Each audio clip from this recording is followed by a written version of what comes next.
ইয়া রাসূলুল্লাহ, জান্নাতি পোশাক কে সর্বপ্রথম পাবে, কে পরবে?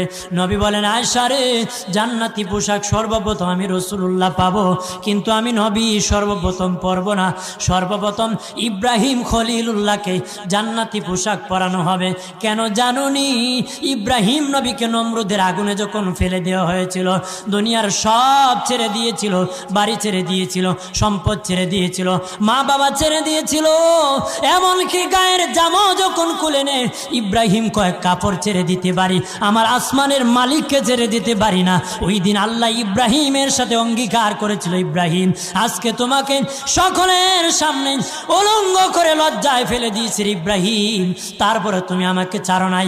আমি কিয়ামতের দিন সকলের সামনে মুসলমান, বেঈমান, কাফের, নাস্তিক যারা তোমাকে উলঙ্গ করেছিল, তাদের সামনে আমি আল্লাহ আনুষ্ঠানিকভাবে তোমাকে কাপড় পরায়া দিব।